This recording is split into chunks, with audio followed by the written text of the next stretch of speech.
Are you struggling with how to offer your Salah or Fajr to be specific? Let's get into it. Just a simple trick to help you to overcome this obstacle of you not being able to pray or wake up for Fajr. The first thing you have to do is, I'll talk about three things.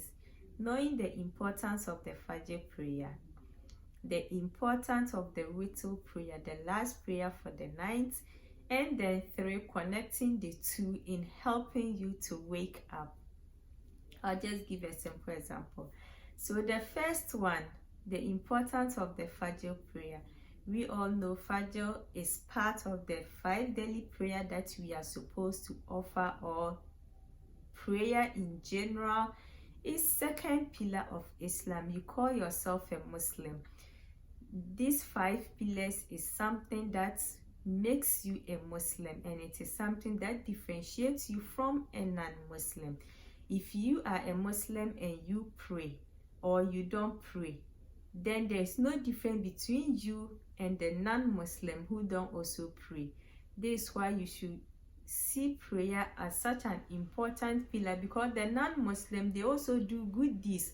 They fast sometimes. They have their own way of fasting. Sometimes they have these prayer camps that they organize. They go just to pray. You go to Hajj. A non-Muslim can go there for maybe just for tourist purpose. But if you go to Hajj, the intention is an act of worship which differentiates you from the non-Muslim. So if you don't pray, if you are not making that sujood for Allah subhanahu wa ta'ala, then there is no difference between you and the non-Muslim. So see the importance of the prayer in the first place. Let's ask ourselves, what brought about Shaitan being cast from heaven and all this? It's because of one sujood. One sujood. He was a believer too, but what happened? Arrogant, proud was his problem, and now Shaitan is the enemy of entire generation, lifetime, or humanity. So you should know the importance of the prayer you are offering in the first place. Then secondly, the importance of the witr prayer, which is the last prayer for the night. What you should do is, don't do the witr prayer if you are able. That's even the problem. If you are able to pray Isha, leave the witr. If you are someone who are used to doing it but you can't get up for Fajr, leave the witr. Read the intention that, Ya Allah, I'm going to bed, I'll wake up and do and pray my witr prayer then before Fajr. So with this intention, you know you have something to do in the night, or you have something to do before Fajr, which is equally important. In the hadith, the Prophet, peace be upon him, said, Allah has given you an extra prayer which is better than the red camel, and the red camel is like a hybrid of camel, like it is something valuable, so it is better than that. There are a lot of hadiths talking about the witr prayer, and some of the scholars, some of the ulamas, some see it to be wajib, like it's compulsory for you to do it. Some see it to be sunnah.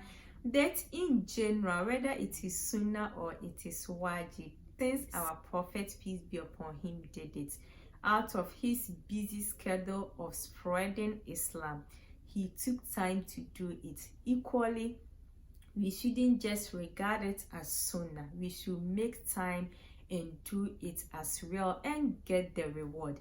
The prayer that we are offering, you don't know which one is accepted, which one is not accepted. So all this nawafil is something we should take serious. We should take it like, we should hold it with value, because at the end of the day, this nawafil is like a spare tire of your car. If you get stuck somewhere along the road, you just have to change one of your tire, repair it, replace it with a spare tire to be able to continue your journey. So see this nawafil as your spare tire. If any of your prayer goes wrong, you don't know which one will be used to replace it. So see the importance of what you are doing in the first place and connecting the two to help you wake up. I'll give this example before I continue. You have an interview, this job you've been searching for days or months, and finally you get it, you have a call, come for an interview. By all means, you can't even sleep peacefully. You are thinking of this interview and how to make it, so you won't even sleep. You've been thinking of it because you don't want to miss it. Exactly, it is important to you. See the Fajr prayer as such. It's something important you don't want to miss. It's the beginning of our day, the first prayer of the day, a prayer of blessing, a prayer of protection. If your day will go well, if you are not someone who used to pray Fajr, start praying and see the changes in your day. You feel like your day is complete. And if you are someone who used to pray very well, you pray, you don't miss your prayer. The moment you miss one prayer, you feel like you are the one carrying this whole dunya. You don't feel comfortable until you offer that prayers. So get used to prayer. See the importance of the prayer that you are offering. Then tell Allah, Ya Rab, I'm going to bed. I want you to wake me up. Even forget about your alarm. You can try this if you are going to have a nap. Even if it is 5 minutes, 10 minutes, 1 hour. Tell Allah, I want you to wake me up exactly at this time. And see what happens. You will wake up exactly at that time and it will be like a miracle. So your alarm is there, but also make that intention in your heart. Ya Rab, I want to wake up for Fajr, so wake me up, and see if Allah will wake you up for Fajr or not. Use that as a tool. Always in bed, tell Allah, I want you to wake me up for Fajr. Make that intention. So if you have reserved your witr, you wake up, you pray tahajjud, any amount you are able to offer, you add your witr, you pray your Fajr, and remember the Prophet, peace be upon him, also told us that the 2 rak'ah before Fajr is more than this entire dunya and everything in it. So look at this valuable thing. It all goes back to the point 1, seeing the importance of what you are waking up to do. You want to go to work, so I want to sleep enough so that I can go to work and make money. But meanwhile, there is something that is more important than what you are going to do or what you are going to get. Allah is offering you something more valuable than that. So what is wrong?